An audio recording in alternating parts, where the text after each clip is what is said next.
Welcome back to Vancouver. Last night we saw exactly why women's figure skating is the Winter Games' most popular event. Raw emotion, record scores, and a historic jump. And that was only in the short program. We've got today's special correspondent, Kristi Yamaguchi, who won gold in 1992, and Scott Hamilton, who did it in 1984, joining us this morning. Good morning to both of you. I called her Olympic gold performance. That was my first Olympics as a broadcaster, so that was very exciting. And you called the event last night, and you were also in the Coliseum. In fact, you were blogging last night. Describe the feeling in the Coliseum last night. I mean, it was electric.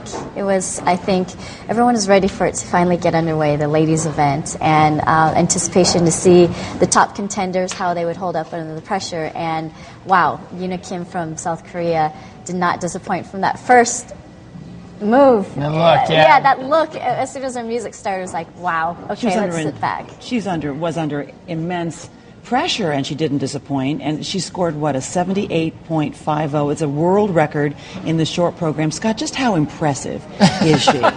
You know, as great as it is on TV, you've got to see it live to really, truly understand how special she is. She flies across the ice. There is absolutely no hesitation when she goes into these jumps, and they cover so much ice. You know, when you look at her compared to like a Mao Asada, Mao's brilliant, but much slower, much smaller, and doesn't have that same kind of up into the third level impact that Yuna has. And Yuna, everything she does in skating, everything is perfect. And it's kind of, how did this happen? I mean, there's no tradition of women's figure skating in Korea. They've had really good skaters in the past, but nothing like this. And so she doesn't need a triple axel, as Mao Asada has. Well, ironically, her combination, the triple toe combination, actually garners more points than Mao's triple axel double toe combination. So, you know, interesting analogy there, but she does have, like Scott says, other qualities that are beyond the other skaters. The speed, the power,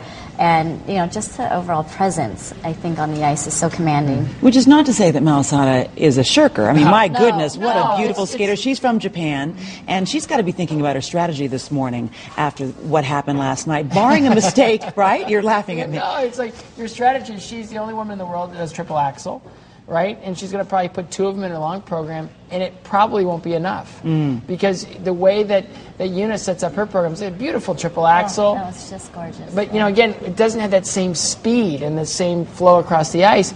It's amazing skating, but when you put them side by side and you compare them, you know, Mao's got to be thinking, there's nothing I can do. I just gave her everything I had in the short program. She skated right after me, directly after me. She heard my scores. She knew they were great. And she threw it down and beat me by 4.5 points.